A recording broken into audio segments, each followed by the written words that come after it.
শনিবার সকালে বিএনপির প্রতিষ্ঠাতা জিয়াউর রহমানের ৮৯তম জন্মবার্ষিকী উপলক্ষে আলোচনা সভা আয়োজন করে জিয়া পরিষদ। নেতারা বলেন, বর্তমানে যেসব সংস্কারের কথা বলা হচ্ছে তা বিএনপির হাত ধরেই শুরু হয়েছিল। অন্তর্বর্তী সরকারকে সমর্থনের প্রেক্ষাপটও তুলে ধরেন তারা। বিএনপি হচ্ছে সবকিছুর অগ্রগতি, সংস্কার নিয়ে আজকে তোলপাড় সারা দেশ। এই সংস্কার ২ বছর আগে তারেক রহমান সাহেবের নেতৃত্বে আমরা জাতির সামনে উত্থাপন করেছি। এই সরকারের মাধ্যমেই পরবর্তী নির্বাচিত সরকার শান্তিপূর্ণভাবে ক্ষমতা হস্তান্তর করতে হবে। আর যদি কোনো উদ্দেশ্য হাসিলের জন্য বাংলাদেশের জনগণের মালিকানার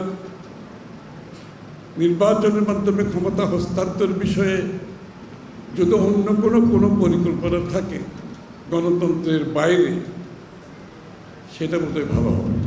এদিকে জাতীয় প্রেস ক্লাবে গণতন্ত্র ও মানবাধিকার প্রতিষ্ঠায় সংসদ নির্বাচনের ভূমিকা নিয়ে আলোচনায় অংশ নেন বিএনপির স্থায়ী কমিটির আরেক সদস্য সেলিমা রহমান। বলেন, জাতীয় ঐক্য রক্ষায় নির্বাচনের বিকল্প নেই। জাতীয় ঐক্য রাখতে হলে আজকে নির্বাচন দরকার, তা নইলে নানা রকম বিভ্রান্তি সৃষ্টি হচ্ছে, নানা রকম সমস্যা হচ্ছে। এতে করে উপদেষ্টাতে তো রাগ হওয়ার কিছু নাই, কথা বলার কিছু নাই। সরকারের সমালোচনা অবশ্যই করতে পারি আমরা। আমাদের যেটা পছন্দ হচ্ছে না, আমরা যেটা মনে করছি, আমরা ভয় পাচ্ছি, আমাদের জাতীয় ঐক্যটা যেন বজায় থাকে। এ সময় দ্রুত নির্বাচনে রোডম্যাপ ঘোষণার দাবি জানান দলের চেয়ারপারসনের উপদেষ্টা আব্দুস সালাম। আপনি ভয় পান কেন?